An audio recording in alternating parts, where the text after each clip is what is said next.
Hey, Hunters, Halazu here for another One D&D video, focusing on the new Unearthed Arcana. This one is going to be a bit longer.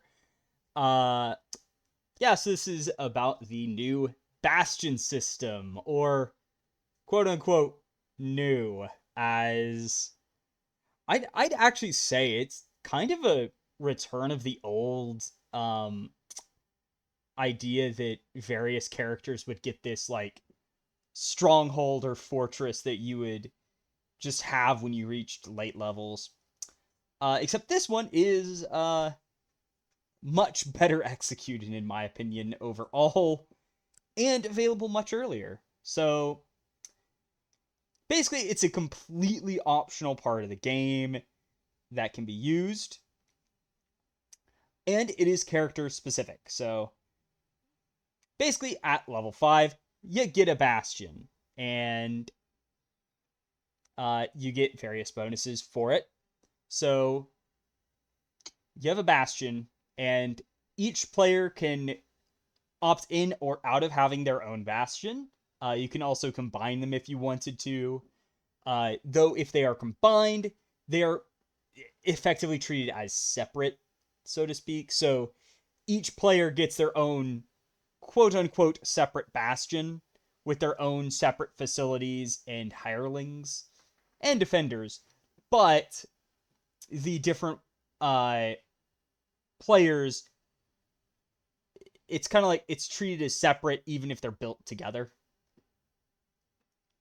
So basically, you turn it into one massive bastion that everyone shares, or just have one, each have their own little bastion.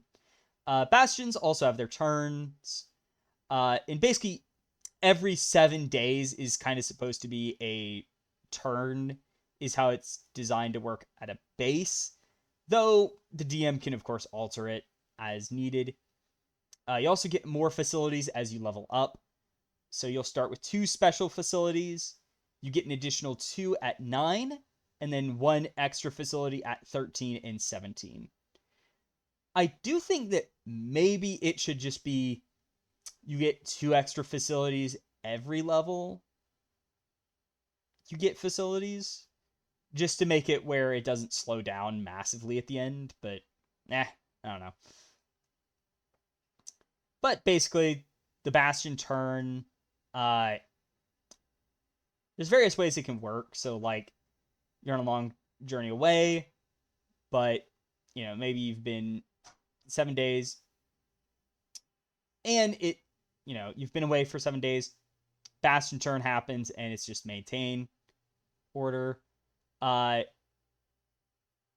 or you might spend 7 or more days in the Bastion, and you have several, 1 or more Bastion turns that happen during that time. And you might return in the middle. Hey, you issue an order and then go. Or you're near your Bastion and spend the night in the Bastion, and it's like, okay, time for a new order. Uh,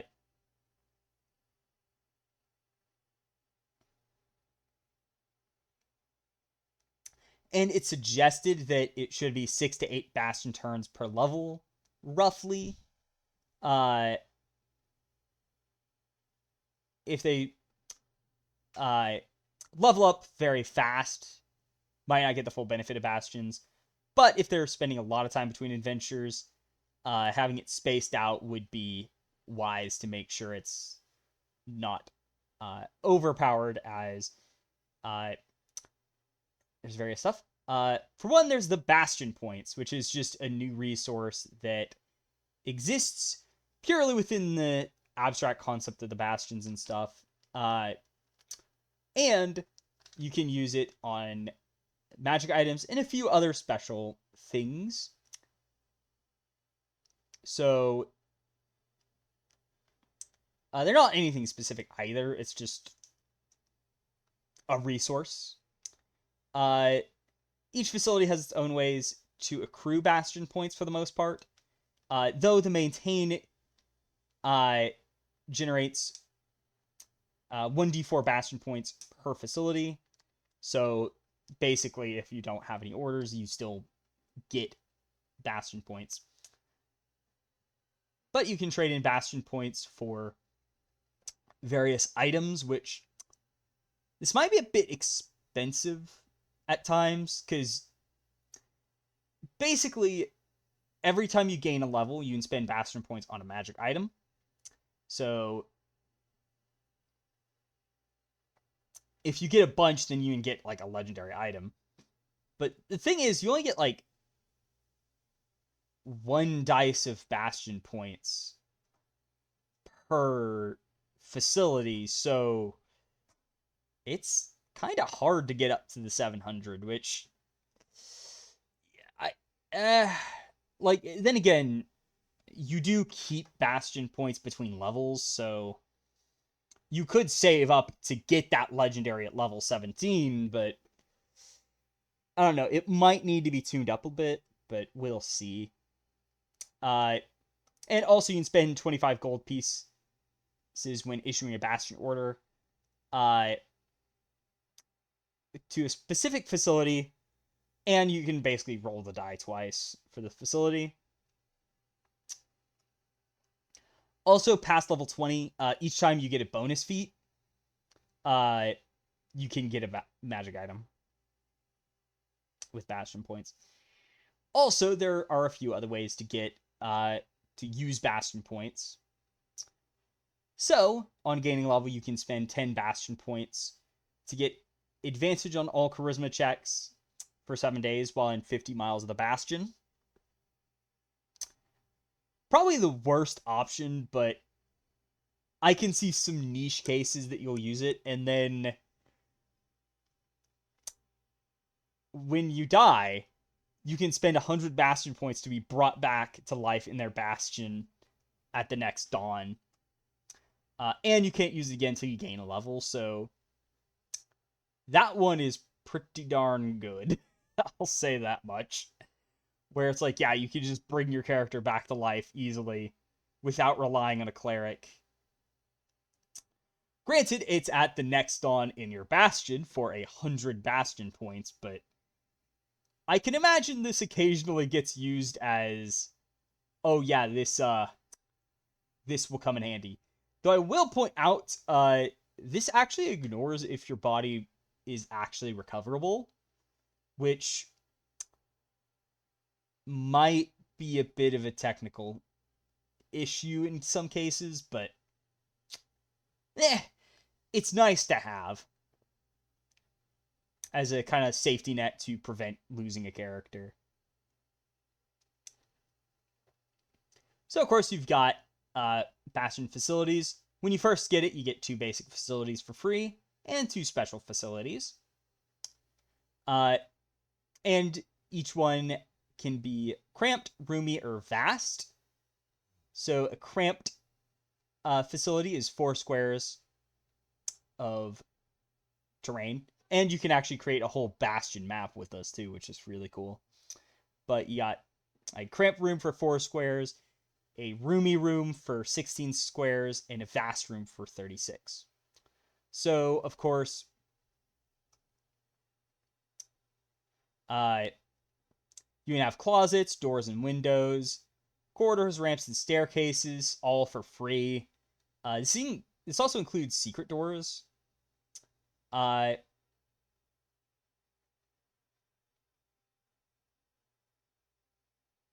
you basically get, like, free structural stuff that you'd expect. And defensive walls you can get for 250 gold pieces and 10 days of work for each 5-foot square of defensive wall. So you can basically get a defensive buff that makes it where you lose fewer Bastion defenders, which are kind of a more abstract thing, that you just have like a number of Bastion defenders. Of course, any of the NPCs you can customize to your heart's content if you want to, but you don't have to. And of course, you can combine Bastions and the basic facilities. So you start with 2, one of which is cramped, the other is roomy. And you can have multiple of each type of basic facility, so you can have multiple bedrooms, courtyards, dining rooms, etc. You've also got the kitchen, parlor, storage, and washroom.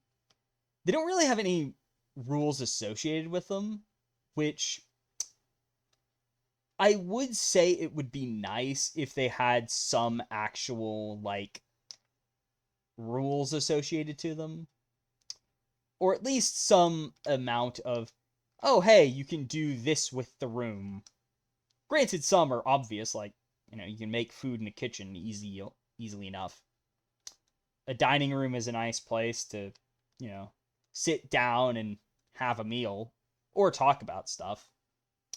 And a bedroom, it's a bedroom. Like, washroom, you wash yourself. Storage is for storing stuff, but there's no specific, like, how much it stores listed, which is kind of annoying. But you can add a basic facility for gold and time. So you can make a cramped room for 500 gold pieces in 20 days, roomy for 1,000 gold in 45 days, and vast for 3,000 gold in 125 days. And you can enlarge a facility, so cramped can be upgraded to roomy for 500 gold in 25 days, and a vast from roomy to vast for 2,000 gold in 80 days, which I think is, yeah, it's pretty much the difference between the gold and time all around, which, fair. And then you've got your special facilities. So you start with 2, you get an additional 2 at level 9, and then 1 at 13 and 17. You can't buy more for free, or more, so you only have the number equal to your level. But whenever you gain a level, you can swap one of the facilities for another that you qualify for.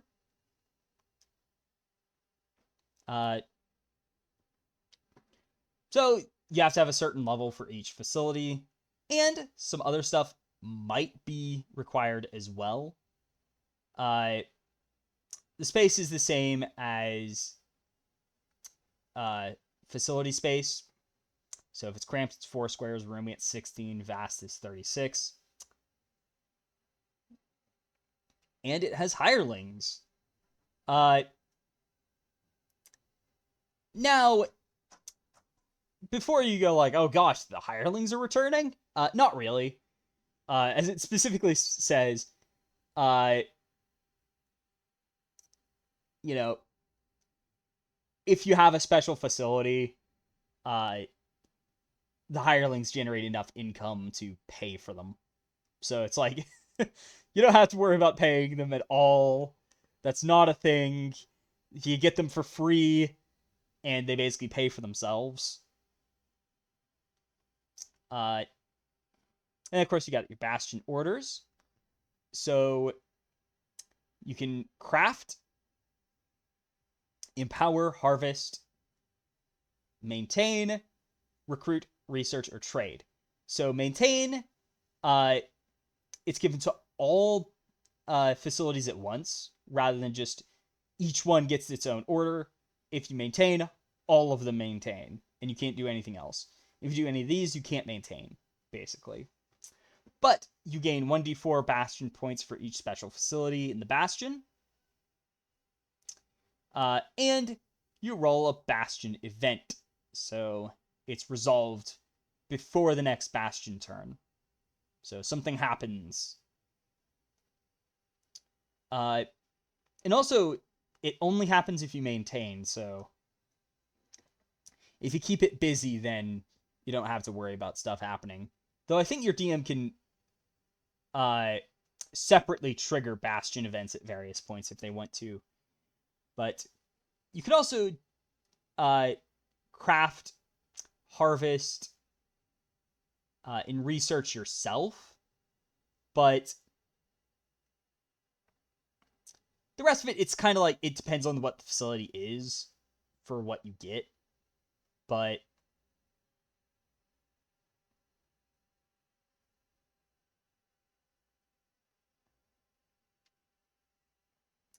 there are various facilities. We have the Arcane Study, which can craft, and it requires that you use an arcane focus as a spellcasting focus. And note that these are not class specific, technically. So anyone who can use arcane foci can use an arcane study. You've got the armory, barracks, garden, library, sanctuary for people who use holy symbols or druidic foci, the smithy for people with fighting style or unarmored defense, a storehouse, workshop for people with expertise and a skill, and those are all level 5. You've got the gaming hall, greenhouse, laboratory, scriptorium, stable, teleportation circle, theater, and trophy room at level 9, plus the training area, which basically, if you have expertise, fighting style, or armored defense, you can use. The sacristy, which requires a holy symbol or druidic focus as a spell focus. And also note that the scriptorium and laboratory have other prerequisites to use. So while they don't have any prerequisites to make, certain things require something to use it. 13, you have the archive, meditation chamber, menagerie, observatory if you have a spellcasting focus, pub, or reliquary, which requires being able to have a holy symbol or druidic focus.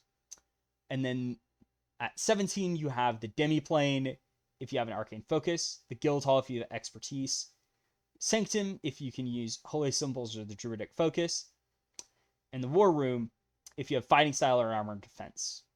So I will note already, I really wish they didn't make all the druid stuff be shared with the cleric. So for me, it just seems like the druidic aspects, I would have liked if they had like maybe one or two things that are druid specific. Like instead of the reliquary and sacristy, druids could have something else at 9 and 13. So you're not bound to using the same stuff as a cleric. Just to make them feel more distinctive and not have it be they're basically the same. It's just a minor nitpick. Or perhaps add stuff to the garden, greenhouse, and menagerie if you are a druid. That might also be fun. But of course you have the arcane study. It's by default roomy. It has 1 hireling, and you can use it to craft for 1d4 build bastion points. I don't know why I was saying build points there. This isn't Starfinder Starships. Oh boy. But you can craft an arcane focus that you can sell for 10 gold pieces, or you can craft a book for 10 gold pieces and then sell it for 25. Which, yeah, real quickly, I slightly question that the book is more valuable and the arcane focus costs nothing to make. Like, I guess the idea is that, I mean, I don't get this one. This kind of feels odd, where I want to say those should be reversed, because wouldn't it be easier to make a book than a arcane focus? But it also lets you get identify once between for 7 days if you long rest in the Bastion. So it's an extra identify, which, I mean, it's not an amazing spell to get free, but it's something. The archive is default roomy, has 1 hireling, and you can research for 1d8 Bastion points. And it's basically a special, valuable library. You have various special reference books that you can get. And when you issue the research order, you can search the archive for helpful lore. It takes 7 days to do so, and whoever did it gains knowledge as if they had cast legend lore. and a hireling can give it to you next time you speak with them. And these special books are basically you get advantage on an intelligence skill. You've got Arcana, History, Investigation, Nature, and Religion. And basically the specific subjects, it's like, it doesn't really matter. Like, it's what you normally do. It's like Arcana is spells, magic items, eldritch symbols, magic traditions, planes of existence. History is historical events, legendary people, ancient kingdoms, past disputes, wars, and lost civilizations. Investigation is make deductions based on clues or evidence. Recall lore about traps, ciphers, riddles, and gadgetry. Nature is terrain, plants, animals, weather, natural cycles. And religion is deities, rites, prayers, religious hierarchies, holy symbols, and practices of secret cults. You can also enlarge the archive to vast with 2,000 gold, and you get 2 free extra reference books. I'm going to take a break for my breath. All right, I'm back. So we also have the Armory, which is by default roomy. You can order it to trade for 1d4 Bastion points. Has 1 hireling. And it also stocks weapons and armor. It's 100 gold pieces plus 100 per Bastion defender in the Bastion. But if you have a smithy, total cost is half. And while the Armory is stocked, you can basically roll a d8 in place of the d6s. And when the event is over, it's just expended. And you have to restock it, but basically you can just, you're less likely to lose Bastion defenders. Or that many Bastion defenders. And then you've got the barracks, which has no hirelings, but you can recruit for D4 build points. It's roomy by default. And you can also have multiple of these. And you get 12 Bastion defenders per barracks. And each time you recruit, you get up to 4 Bastion defenders.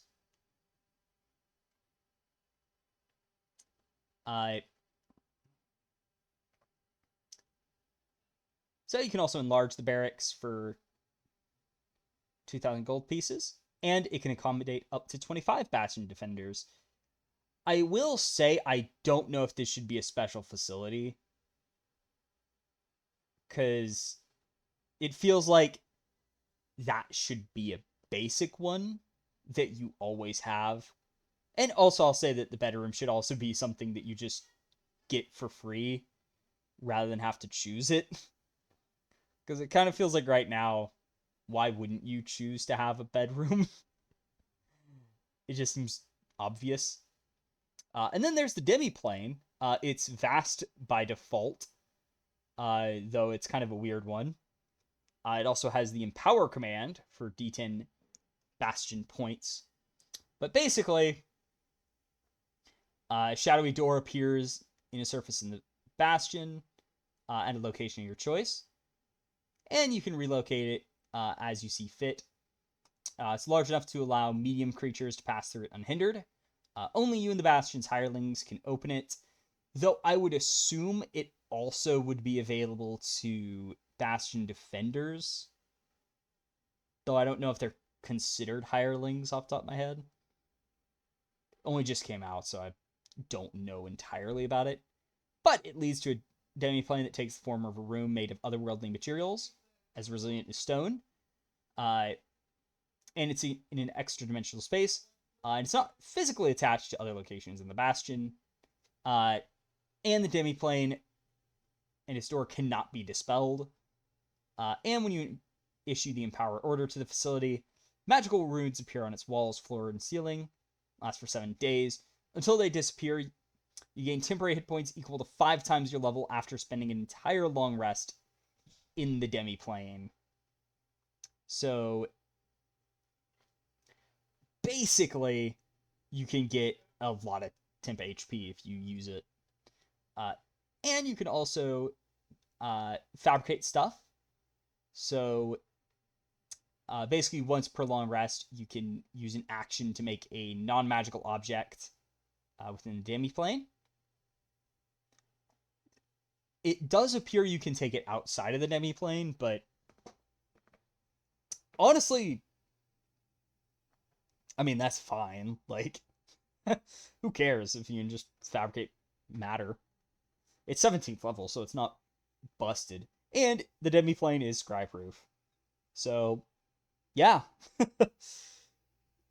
It's one of those things that, like, it's not that, like, you wouldn't go out of your way to get it, but having it is always nice, where it's like, yeah, it has its uses.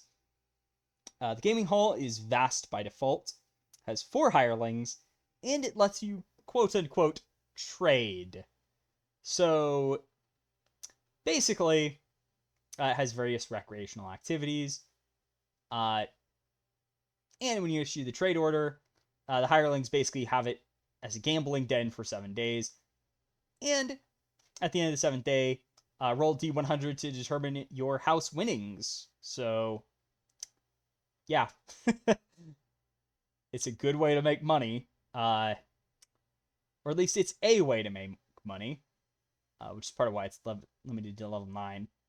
I'm surprised it doesn't have a game set proficiency requirement, but oh well. The garden, it's only level 5. It's roomy by default with 1 hireling, and you can harvest for D4 Bastion points. And you can choose one of the following options. And you can also order the hireling to change the garden from one type to another over 21 days. And you can't do anything else with the facility, but you can make it a decorative, food, herb, or poison garden. So, like, the decorative garden is just aesthetic. The food garden just grows food. The herb garden has medicinal stuff. And then the poison garden can be used for poisons and antitoxin. And when you issue the order to harvest, you can have them collect various objects. So if you have a decorative garden, you can make bouquets and perfume that can be sold for 5 gold pieces each for a total of 50. Food lets you make mushrooms and vegetables that for total have 50 gold pieces. And I would suggest if it was mentioned that this does add up to 50, just so it seems more balanced. Though perhaps this could be made slightly more valuable, where this makes you slightly more money, but this of course lets you, like, supply yourself with food. Then the herbs, you can create potion of healing. And poison, either 2 vials of antitoxin or a vial of basic poison. And you can enlarge it for 2,000 gold pieces. And it's basically 2 gardens. And each, and it's basically 2 for 1. So you have 2 hirelings, and you make 2 different things at once. Or have 2 of the same garden and produce double what that garden would normally produce. So a nice one, I'd say. Greenhouse is roomy by default. 1 hireling. Harvest for D6 Bastion points. And you have a magical plant that has lesser restoration. It has 3 fruits by default, so they basically last for a day. And you can reuse the fruits regrow daily at dawn. And when you harvest, you can harvest healing herbs. And you can make a greater potion of healing. Or you can make poisons. So you can make Midnight Tears, Pale Tincture, Torpor, or Truth Serum. And it does suggest that poisons are going to be a big thing again, where you can now make even better poisons. And then there's the Guild Hall, which it requires expertise and a skill. It's vast by default. Also note that you can't upgrade the greenhouse's space to be vast, which kind of feels like a missed opportunity, especially since the garden can. But oh well. But the Guild Hall can have no hirelings by default, but can have up to 50 members. So you can recruit for D10 Bastion points. And you can commission one or more members of the guild to do an assignment. So there are a few types. So you've got your Adventurers Guild, Bakers Guild, Brewers Guild, Cartographers Guild, Entertainers Guild, Jewelers Guild, Masons Guild, Shipbuilders Guild, and your Thieves Guild. So the Adventurers Guild can basically track down a beast of CR2 or lower that can layer in 50 miles of your bastion, and slay or capture the creature. And its trophy can be added to a trophy room if you have one. If it's captured, you can add it to a menagerie, assuming it has space. So basically, you can add some wacky things to it. I do feel like having it just be beast, like, I feel like this could be further developed, but for what it does, I think it actually has some cool stuff where it's like, yeah, you can send people out to get trophies, though. I think some monstrosities should be added to that. Like griffins, which are a mess in terms of categorization. But the Bakers Guild, they can make base goods for a prestigious event. And you get 500 gold pieces or a favor by the event's host. The Brewers Guild assign brewers to deliver 50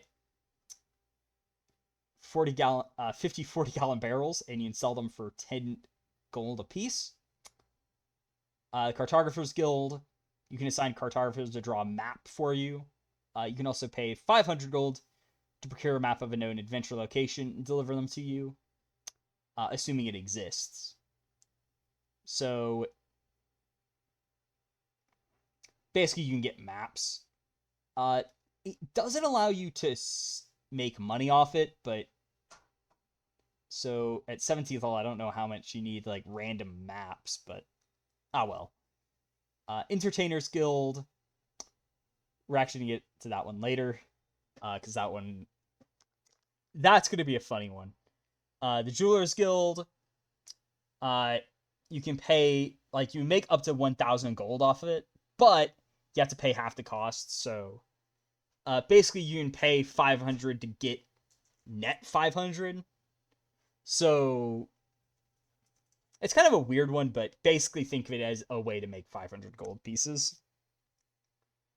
The Masons Guild, basically free defensive walls, and you can also give defensive walls to other people for free if they're in 1 mile of yours. And it's only a day per section of the wall.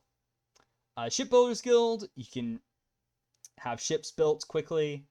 So you basically pay the cost of the vehicle and they build it for you. And it's 1 day per 1,000 gold pieces, though a rowboat is made in 1 day. Thieves Guild. You can assign thieves to infiltrate a location within 50 miles of your bastion, steal a non-magical object from it. Can't be bigger than a 5-foot cube, and is delivered to your bastion in 1d6 plus 1 days. White key is left in its place. Though I assume you can change it to whatever your symbol is, so you can change the symbols. But, and it can also potentially accrue, like, rebuke and retaliation from law enforcement and or the victim. And then the Entertainers Guild. You assign entertainers to create a work of art, such as a painting, play, ballad, symphony, or statue in 7 days. The work gains recognition and high praise, but has no monetary value. The DM can decide that the work accrues value after your death. Okay, wizards. I feel like this is a bit on the nose of... It's just... I love it for being as dumb as it is. Though I do think it would be nice if they also had a secondary mode of... You can also take commissions from other people to make stuff, rather than just... And actually get paid for making stuff. But I just love the idea that you can have something made. It has no monetary value until you die. Where I think they nailed the flavor. I just don't think it really fits in the game that well. But I love it anyway. Just because it's so on the nose. Oh boy. Okay, anyway. The laboratory. Level 9. Roomy by default. Has 1 hireling. And you can order it to craft for D6 Bastion points. It's a storage space for alchemical supplies and workplaces for crafting potions and such. So you can craft a liquid concoction. So you can make like a vial of acid, flask of alchemist fire, bottle of ink. Costs half the normal cost of the item. Though I feel like bottle of ink should just be free. Please. You can also craft poison. So you can have basic poison or a vial of 1 rare poison such as burnt othar fumes, carrion crawler mucus, essence of ether, or malice. And it will... you have to pay the poison's cost, of course. You can also craft a potion. So common potion is 50 gold. Uncommon is 200. Rare is 2,000. Very rare is 20,000. And legendary is 100,000. So, and it kind of follows the magic item limits. With the caveat that it calls out uncommon has a minimum level of 5. Which... I feel like it's fair in case you, for whatever reason, had Bastions before level 5.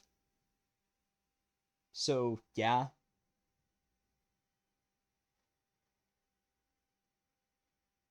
But...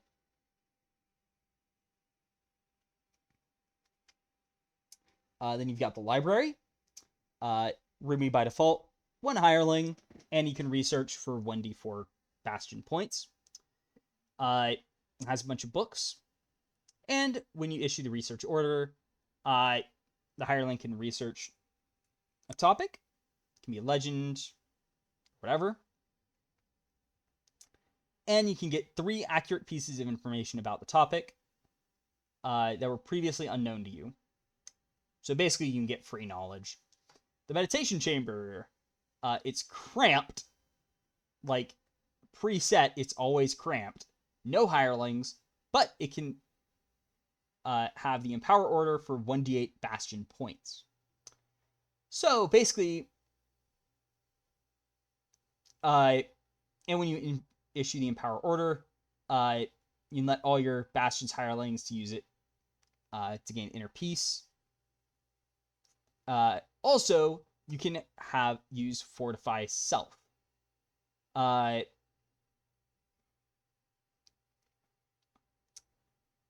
So, you can meditate in the facility over a period of 7 days to fortify your mind, body, and spirit. And it has to be a consistent 7 days. And at the end of the 7th day, you gain advantage on 2 kinds of saving throws for the next 7 days, determined at random. This is a bit weird. So basically, you spend an entire week of downtime to get this bonus. Yeah, I don't know about this one. It's certainly wacky, but I can only imagine the idea of, oh hey, I want to fortify self every 7 weeks, so you only adventure for 7 weeks. And yeah, it's that one, I don't know. But also, The meditation chamber also allows you to double order a bastion. Though certain ones, I think Harvest can't be double ordered and such. Then you have the Menagerie, which it's vast by default with 2 hirelings, and you can recruit for 1d8 Bastion points. And you basically get various creatures. So you can have up to 4 large creatures, and then 4 smaller medium creatures is considered to take up the same space as a large creature. And you can have these act as Bastion defenders. So you can use direwolves to defend your bastion.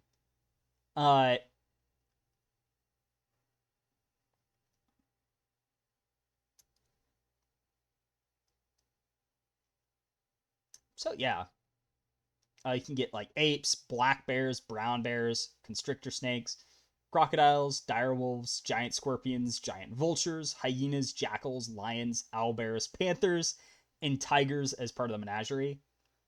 And they cost a certain amount to get, so you have to pay for the ones you get, but it's still fun. And you could also get some wackier stuff, like based on CR, like CR 0 is 50, 1/4 is 250, 1/2 is 500, 1 is 1,000, 2 is 2,000, and 3 is 3,500.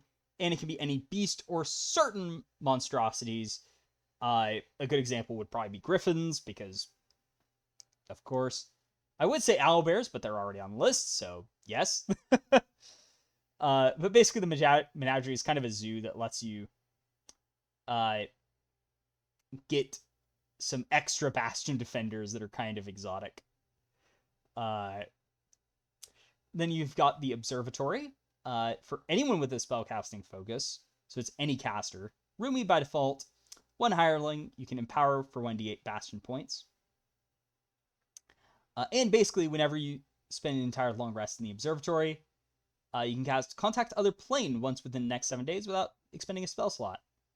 And when you issue the order to the facility, basically, they just look into the stars for 7 nights, and you basically roll even or odd. If even, get nothing. But if the number rolled is odd, you get a supernatural charm. Either the charm of dark vision, heroism, or vitality. This does suggest that charms are coming back from Ravnica, so there's going to be new ones added, which is certainly interesting. Though I do feel like the idea of it being a random, you get something or you don't, is a bit annoying. So, yeah. It might be nice if it was odd and even had different charms you could get instead. I think that might be nice. Especially if it's going to be like a level 13 Bastion facility. I'd like it if it does something. And then we have the pub. So it's roomy by default with 1 hireling. You can research for 1d8 Bastion points. And it has a spy network. So not only is it a bar and pub for players to socialize and such, and certain players to get drunk, inevitably, it's also kind of like a spy network place, similar to like Varric and the Hanged Man in Dragon Age. And when you issue the research order, they can use their spy network to get... so basically they're aware of important events happening within 10 miles of the Bastion over the next few days. And basically you can get all sorts of information on the local area and stuff. And you have various pub specials. So these are special drinks that have various magical effects. So you can get like in larger reduce, which lasts for 24 hours. So you can become bigger for the next 24 hours. You can get spider climb for 24 hours. You can get dark vision, or Extended Dark Vision for 24 hours. Resistance to necrotic damage for 24 hours, and then immunity to frightened for 24 hours. It does seem like the enlarged one might be a bit too good. Like, they're all nice. It's just that one I think might be too good, since you can just become big and now you're doing lots more damage and stuff. And you can expand it to Vast for 2,000 gold. And it has 2 pub specials, and it has 3 more hirelings, which are basically just tavern servers. So it's definitely a cool one. Though I also kind of wish they had a blackout brew option. That's just like, oh, it's absolutely hilariously stupid to ever drink it, but it's there. Maybe give it like, if you roll a 20, you get some awesome effect. But otherwise, use out cold. Then we have the Reliquary. It's cramped by default with 1 hireling. Can harvest for D8 Bastion points. And whenever you spend a long rest in your Bastion, you can get a greater restoration once within the next 7 days for free, which is very good. It's worth it. And I will say, as much as I'm like, I kind of wish Druids got their own option, I hope if they do get their own option, this first part is kept. But the second part, when you have the Harvest command, they basically get a specially prepared talisman with religious significance. It doesn't cost any money to make, and you can use it as a spellcasting focus. And it can be used to replace material components of up to 1,000 gold pieces or less. And it can be used this way once. And then it must be returned to the Reliquary. And you can re-prepare it with the Harvest command. So basically you get a cost reduction, like a free cost, like... Yeah. It's not bad. It's actually really good. Though I do wish it could also substitute for more expensive spells, so it reduces the cost. But, oh well. It's nice for what it is. The Sacristy, it's roomy by default with 1 hireling, and you can craft for D6 Bastion points. And if you spend a short rest in your Bastion, you can regain a spell slot of 5th level or lower. The heck is this benefit? Why would I ever need to short rest in my Bastion instead of long rest? That one, no. Just, no. I don't like that part. That's just bad. But you can also craft holy water for free. And you can spend gold to increase its potency. So for every 100 gold pieces, up to 500, it does d6 extra damage. So you can do 5d6 more damage with the holy water. You can also create a sacred item. For 200 gold pieces, it's either a Pearl of Power, Periapt of Wound Closure, Ring of Water Walking, Sending Stones, and you get 2 for 1. Staff of the Adder, Python, or a Wand of Magic Detection. And it only lasts for 7 days.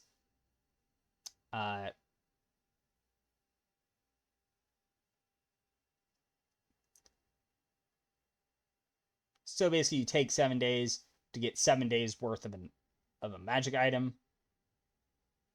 Not amazing in my opinion, but the Sanctuary, it's roomy by default, has 1 hireling, and you can craft for D4 Bastion points. But it gives you the benefit of being able to get Healing Word once without a spell slot, and it's half your level rounded down. Oh boy, is this one amazing. Like, really amazing. Because At 10th level, it's literally a 5th level healing word for free each day. Like once per week, which is really good. Like, sure, it's not a lot of uses, but that one extra use, oh boy, can that save lives. And you can craft a Sacred Focus, which you can sell for 5 gold. So basically, it's just a worse... And for Druid, you can only make a wooden staff. You make any holy symbol, but only wooden staff for Druidic Focus. Yeah, it's... Eesh. Yeah, and it's also like, it's just a worse Arcane Sanctum in terms of money making. Granted, its passive is way better, but still, kind of odd. Then you have the Sanctum. It's roomy by default and has 4 hirelings, and you can order it to empower for D10 Bastion points. And when you issue the empower order,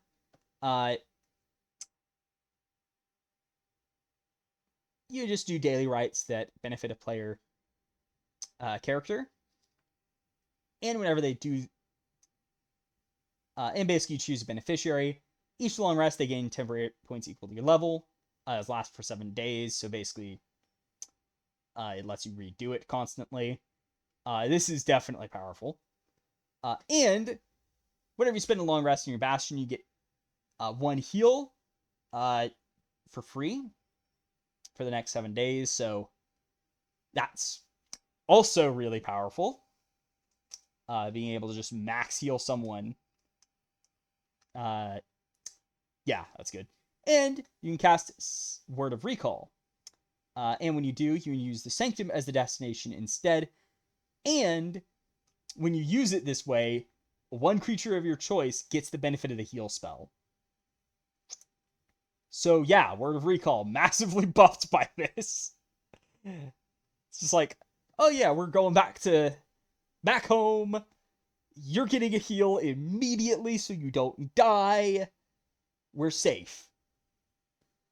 That's a cool one. The Scriptorium. It's roomy by default, 1 hireling, and you can order to craft for D6 Bastion points. And you can make a book replica. So you just make a non-magical book for free. You can also do paperwork. It's 1 gold per copy of the sheet and stuff. But you can also distribute the paperwork to 1 or more locations in 10 miles of the Bastion, so... I mean, if you need to do something, then... like, spread word about something, then you can do it with this. And if you're a spellcaster, you can have them make spell scrolls. So make a common one for 50 gold pieces, uncommon for 200, rare for 2,000, very rare for 20,000, and legendary for 100,000. So basically you can use it to craft scrolls as well. Assuming you have the ability to cast the spell and such. But hey, more scrolls. Not bad. The Smithy. You have to have the fighting style feature or unarmored defense to get it. Yeah, I kind of wish it was easier to get. But, well. It's roomy by default. 2 hirelings can craft for D4 Bastion points. And it also interacts with the armory, making it cheaper to maintain. But you can craft ammunition or simple weapons. And it costs half the normal price to make a normal ammo or weapon. But you can also make a Masterwork simple weapon, which takes 2 weeks and 800 gold. But when you cast Magic Weapon, it permanently becomes a +1 magic weapon, which is kind of cool. Not the best, but hey, it's a way to more easily get to make your own magic items and stuff. You can make armor equipment. And you can make medium and heavy armor that's not hide. 20 caltrips, 10-foot chain, crowbar, grappling hook, a regular sledgehammer, 4 horseshoes, a hunting trap, set of manacles, miner's pick, 10 iron spikes or pythons, an iron pot, metal shield or shovel. And this is at half the cost for 7 days, or 21 for a suit of armor. So this is a great way to get plate armor. You can also have a martial weapon crafted. It's 14 days, costs half the normal cost. And you can make a masterwork weapon for 21 days and 800 gold. And like a masterwork simple weapon, a masterwork martial weapon permanently becomes a +1 weapon if you cast magic weapon upon it. You also have access to the stable. It's roomy by default, 1 hireling.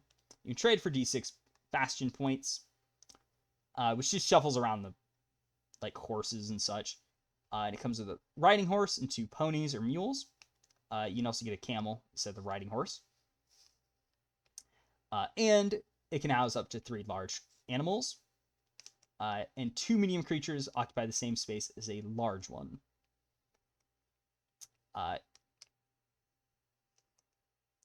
And after a beast that can serve as a mount spends at least 14 days in the facility,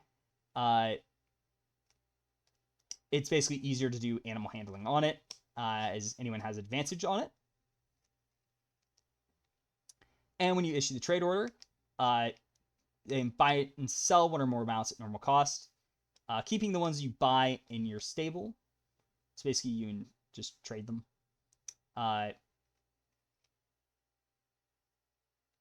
And when you sell a mount, you get 20 more than the standard price. So 20% more. It's 50% more when you reach level 13 and 100% more when you reach level 17. So basically, you can constantly sell animals around and make a bunch of money on it. And you can expand it to be vast for 2,000 gold. And it's basically just doubles the capacity. The storehouse is another special facility.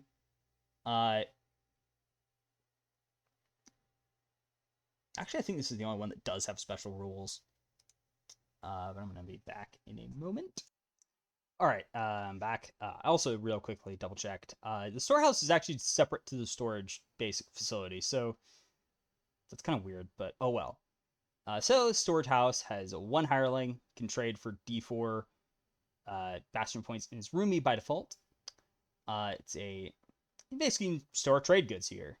It can hold almost anything, so it's designed for trade goods, but of course it's space you can store stuff, so it's space you can store stuff. And when you issue the trade order, hirelings can spend the next week procuring non-magical items with a total value of 500 gold pieces or less, store them in the warehouse, or they can use the 7 days to sell goods. And the maximum bear the total cost of any purchases. And the maximum value of items increases to 2,000 gold pieces at level 9, 5,000 at 13. Not an upgrade for level 17 for the max price. It does seem a bit odd, especially when it has other upgrades at all those levels, but as when you sell goods, you get 10% more starting out, but then it increases to 20 at level 9, 50 at level 13, and 100 at level 17. So it does seem kind of odd, but I guess you are still able to get 10,000 gold pieces out of selling stuff at that point, so that is plenty of gold. But it is a nice way to make money. Then you have the teleportation circle, which for some reason has no prerequisite. It has no hireling, but it's roomy by default. And you can recruit someone for D6 bastion points. So it will either invite a mage or archmage if you're 17 or higher. And if the number is odd, they decline the invitation. If it's even, they accept the invitation and arrive. via this teleportation circle. They stay there for 7 days. They won't help defend your bastion, and they depart immediately if it's attacked. I kind of feel like it might be nice to modify this a bit, but well. And when you're in the bastion, you can ask the visiting mage or archmage to cast a spell. For a mage, it's level 4 or lower. Archmage, it's 8 or lower. And you have to pay a cost to the material component to get a spell cast, because of course. I do find it odd that it's a teleportation circle. Of course, like, you do get it as a teleportation circle, but I feel like they could also make a separate deal that's the mage stuff, where you get, like, a permanent mage there, which wouldn't be bad. Though, like, the idea they have, it's odd, but oh well. And the not defend part, I kind of wish they would help you out in a bind. Or, like, you might get one that does occasionally, but then there's the theater. It's vast by default with 4 hirelings. You can empower for D6 bastion points. And it actually takes 3 weeks. So, rehearsal for 14 days and 7 days of performances. And of course, before rehearsals, you can compose music or write a script in 14 days. You can act as a conductor or director. You can also act as a performer in it. With a hireling acting as an understudy. And at the end, you can make a DC 15 performance check. And if more of these checks succeed than fail, you and any other character who contributed each gain a theater die, which is D6, then D8 at 13, and D10 at 17. And you can expend the theater die to roll it and add the number to one ability check, attack roll, or saving throw they make. If they haven't expended their theater die before gaining another, first die is lost. So basically, it's a long-winded way of getting kind of bardic inspiration, which, fair. And note that multiple player characters can contribute. So that's something.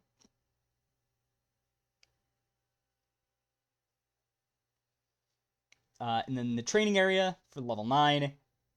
It's vast by default and has 4 hirelings. Can power for D6 bastion points. So you can choose an expert trainer to have. And you can swap them out each turn. And when you empower, and you can train for at least 8 hours on each day. And you get a benefit for 7 days. So, once again, we have another that's like, you spend 7 days and get 7 days of benefits. Which, this one's a bit weird, but it's about to get a bit crazier with the balance. So, you've got the skill expert, who gives you proficiency in either acrobatics, athletics, performance, sleight of hand, or stealth. Proficiency in a musical instrument or tool of your choice for the tools expert. And the weapon expert, who gives you proficiency in a simple or martial weapon. And you gain proficiency with it. Or if you already have proficiency, you gain its mastery property. Let me be clear, this is level 9. It's not worth it for any of those 3. However, let's talk about the next ones. Battle Expert. Once per turn, when you take damage from an attack made with an unarmed strike or weapon, you can reduce the damage by 1d4 if you aren't incapacitated. Let me point out, that is once per turn. So, you can use this multiple times in a single round. Okay. And then you have Unarmed Combat Expert,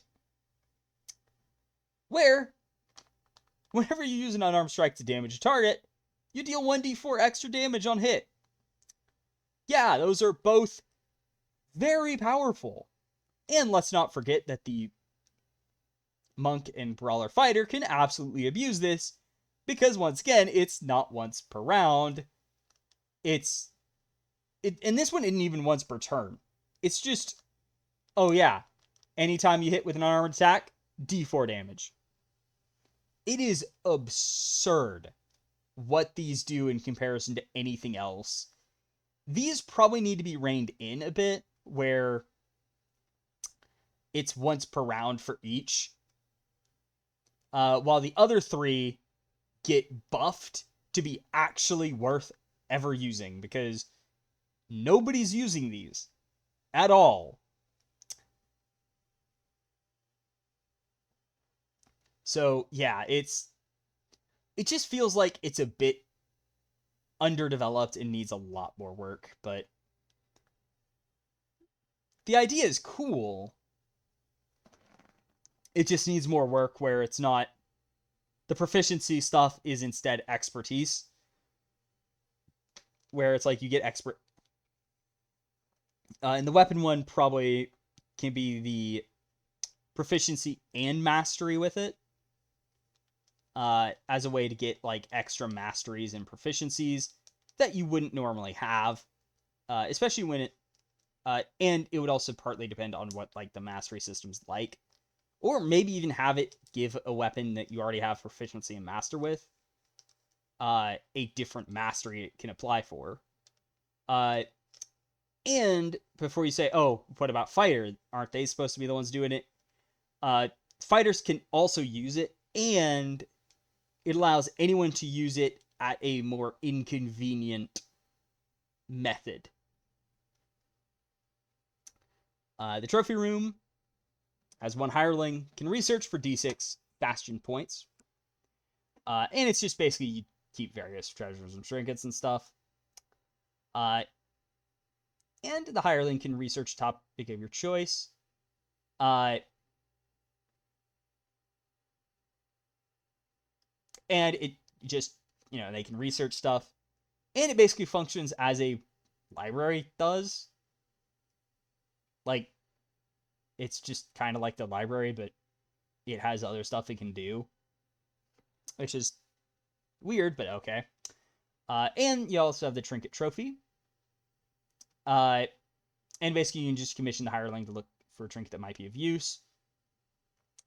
If you roll odd, nothing useful is found. If you roll even, you find a trinket with a previously unknown magical property. And you can cast a particular spell once with the trinket, so it's either Clairvoyance, Death Ward, Find Traps, Locate Creature, Magic Weapon, Remove Curse, or Speak with Dead. Remove Curse probably being the most powerful by far. Remove Curse and Death Ward probably the two best, because either can be a lifesaver. And then, of course, you've got the War Room, which is vast by default, has a special hireling count, and you can recruit for D10 Bastion points. So it comes with a few veterans, who are your lieutenants. Start with 2, but you can add more, as described below. Lieutenants don't count as Bastion defenders, but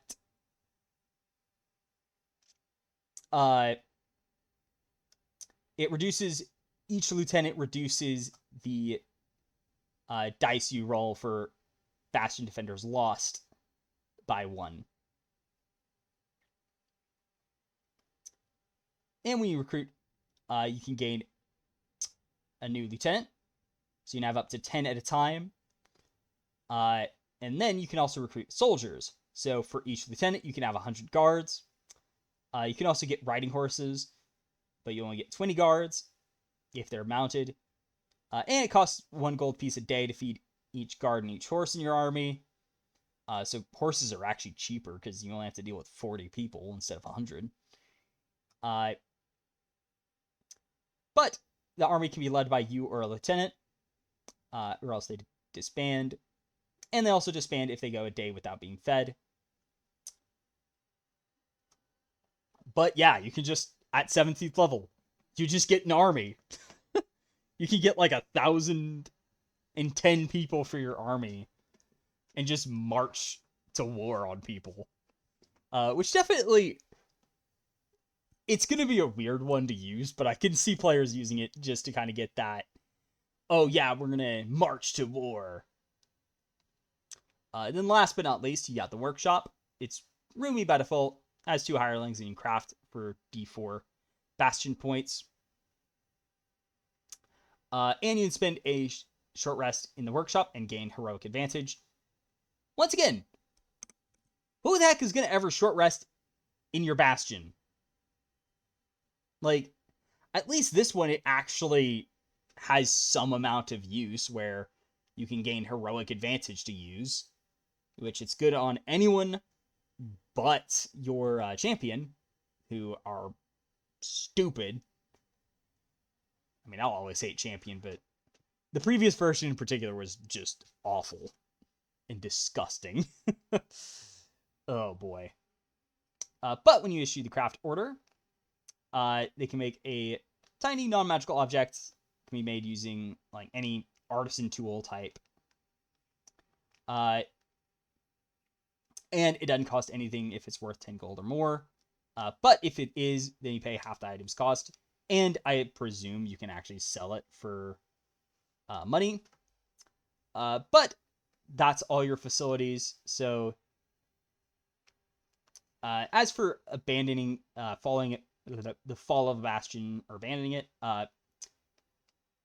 basically if you don't issue any orders to the bastion for a number of levels equal to your character's level, the hirelings will abandon it, and it's looted and basically gutted for anything valuable.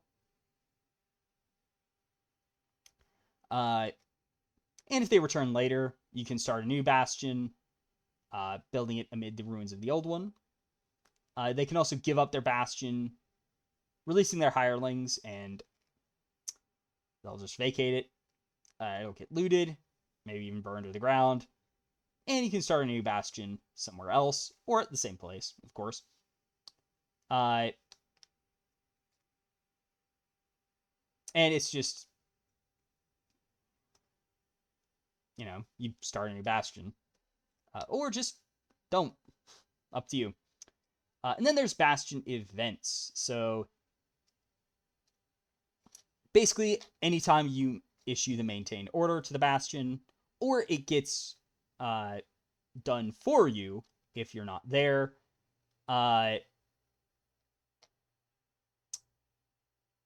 basically roll a d20, and certain events will happen.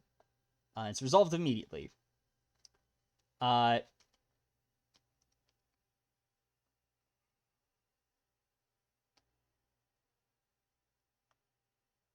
you might actually get to play as the hirelings for this. So I can think of the section in Mass Effect 2, the no joke section, where Shepard goes off to explore this place with the squad, and then the collectors attack it, and you have to play as Joker as he tries to save the ship and stuff.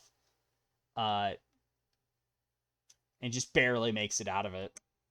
So I can kind of think of something similar to that where it happens, but 1 to 9, nothing happens. 10, there's an attack. 11 to 12, some hirelings are lost. 13 to 14, refugees come over. 15, there's friendly visitors. 16, there's a request for aid. 17 is an honored guest. 18 is an extraordinary opportunity. 19 is a criminal hireling. And 20 is a magical discovery. So for the attack, you roll 66.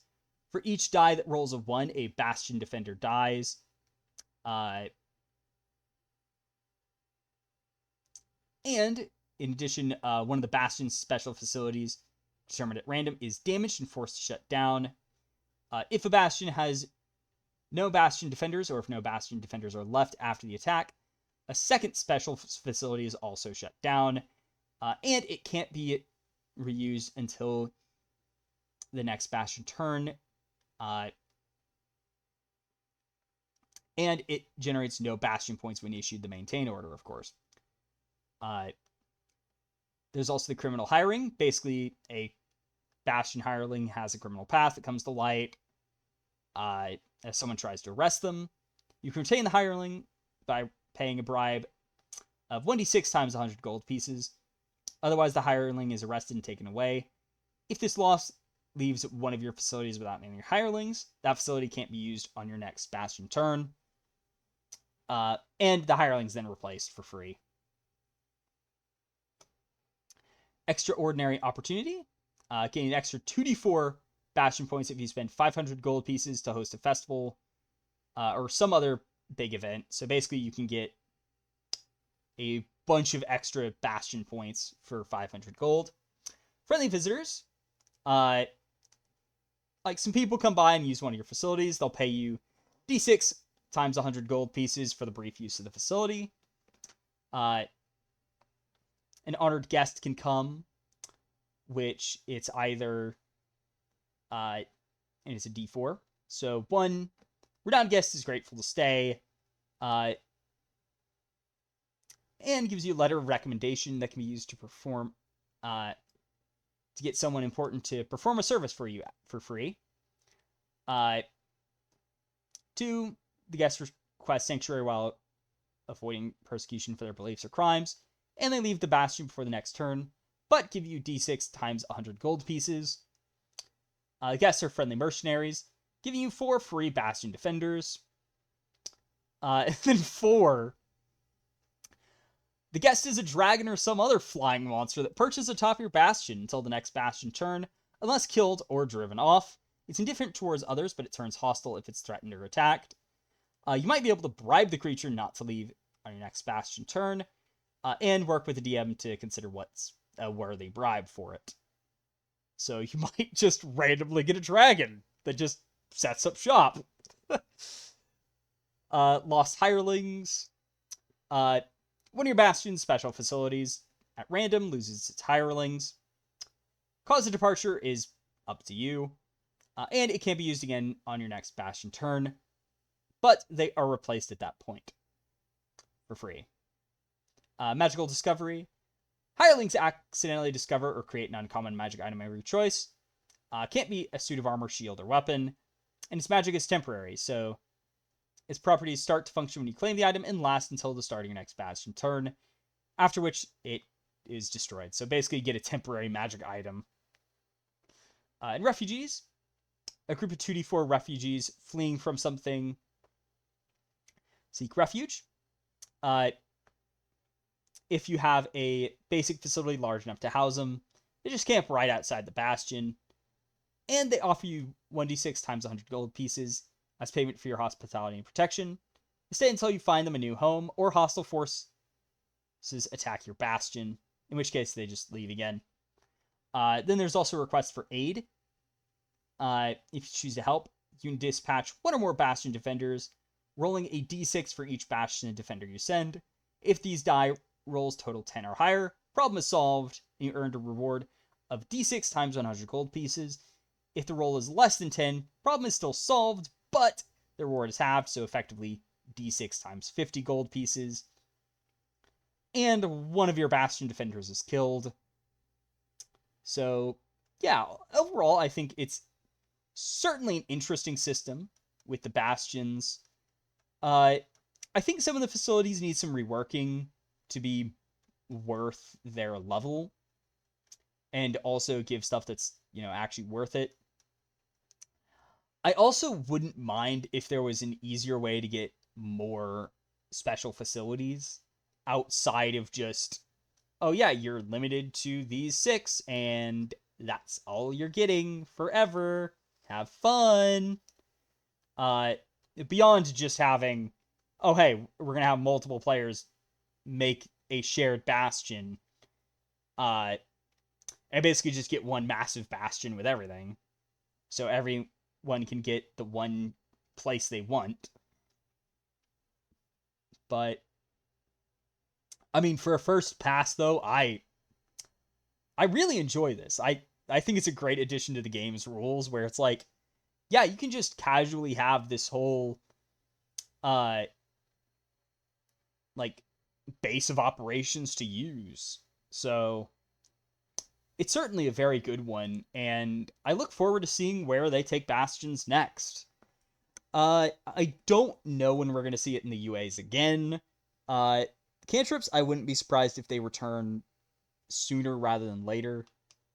Possibly even in Playtest 9 if they get some feedback quick enough, but we'll see. I think Playtest 9 is going to be the. I think they've pretty much said that Playtest 9 is going to be any classes from the previous two UAs that they feel needs more work. They're kind of happy with some, like Ranger, they've said specifically is going to be one that doesn't show up again. Because they kind of know where they're going with it, where between the two versions, it's very clear this is what works, this is what doesn't. So they're going to go forward with that. But that is all for Bastions today, and Playtest 8 in general, assuming you watched the Cantrip video before. But anyway, with that, I'll see y'all next time. Halo Zoo, out.